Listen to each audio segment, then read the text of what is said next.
Gjirokastra është qytet në Shqipërinë Jugore dhe shtrihet në shpatin e malit të gjerë. Nga faqja e këtij mali ajo zbret deri në buzën e lumit Drin, i cili krijon një lugin shumë të bukur në anën lindore të saj. Padyshim që Gjirokastra është një nga qytetet më të bukura të Shqipërisë për vlerat e saj arkitektonike dhe historike. Qyteti dominohet nga një kështjellë mrekullueshme dëshmitare e kohërave të lindura. Jemi në qytetin e Gjirokastrës pikërisht te Kalaja, pra që i daton e shekullit të 13, është ndër kryeveprat e ndërtimit dhe arkitekturës shqiptare.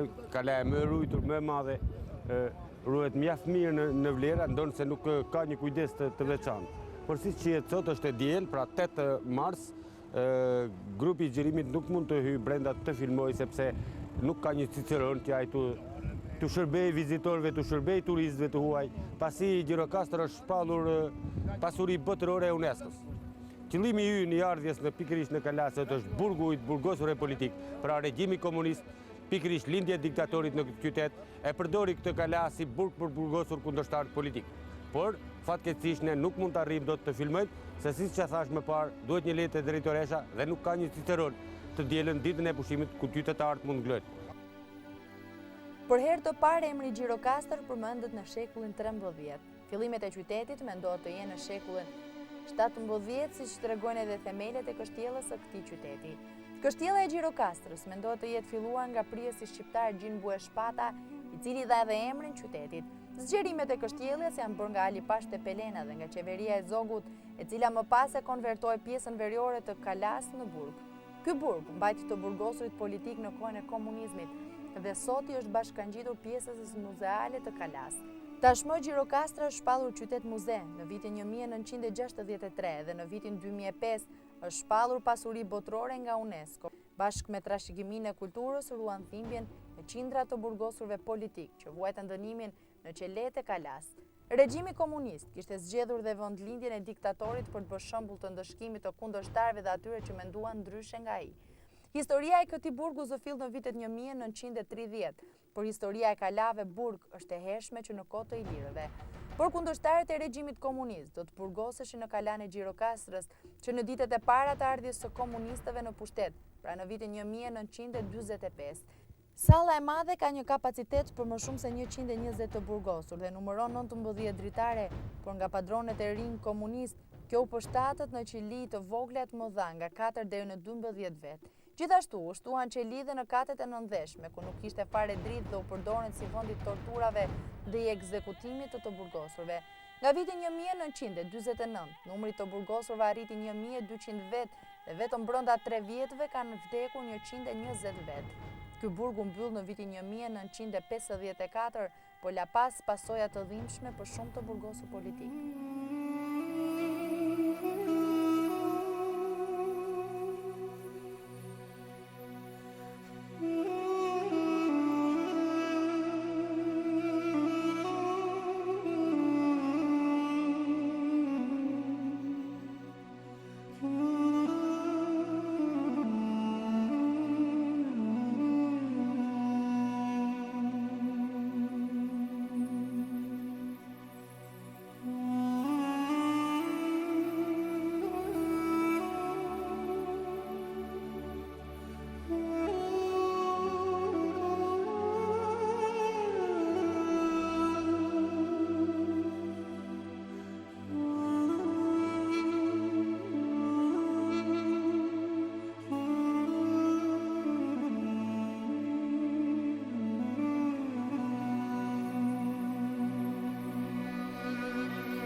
dhe rritemi së bashku. Ne kujdesemi për ju dhe me dijen së bashku sfidojmë të ardhmen.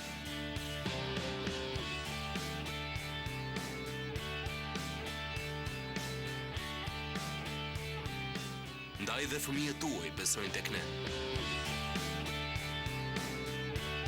Universiteti Kristal kristalizo të ardhmen.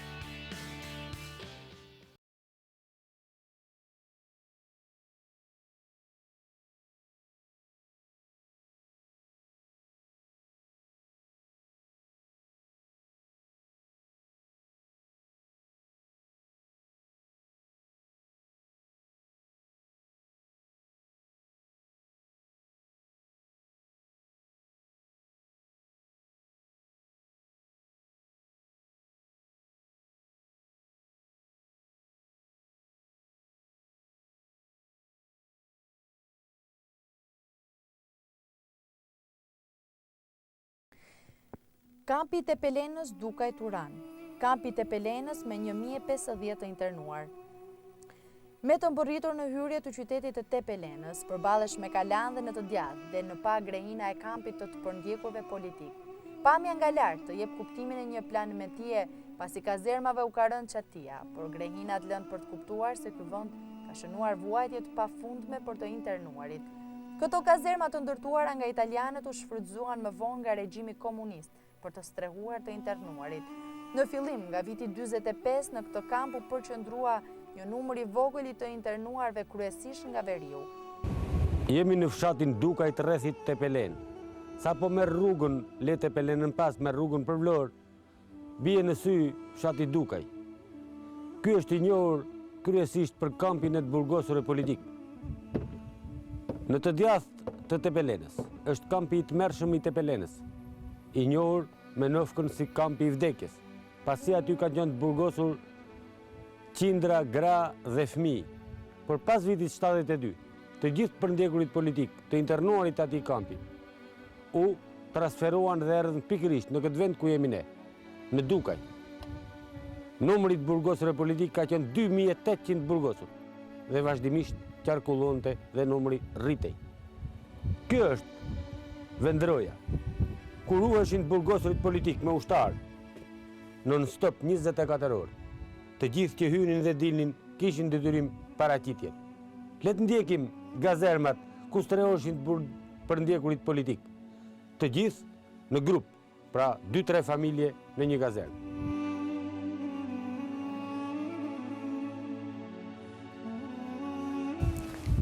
Si qiet nga pamjet, gazermat janë të pafundme, të gjitha në rast, në rrisht, pra të përndjekurit vendoheseshin në koloni, tamam si sklever. Radhët vazhdojnë të rënditur në 3 rreshta të kapanoneve.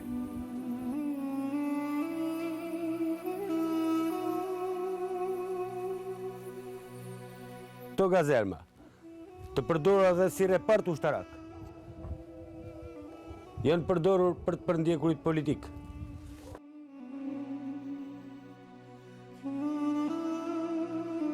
Pas vitit 90, pra të burgosurit janë larguar në vitin 91 të burgosurit e fundit.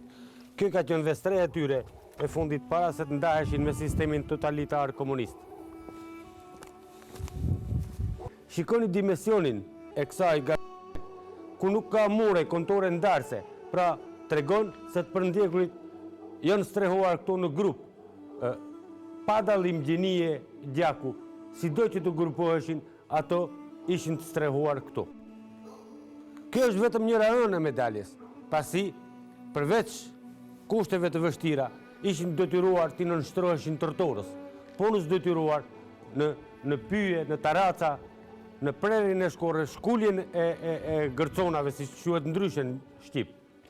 Pra, kjo është ajo që kanë vujtur të përndjekurit. Ne lindëm për ju dhe rritemi së bashku. Ne kujdesemi për ju dhe me dijen së bashku sfidojmë të ardhmen.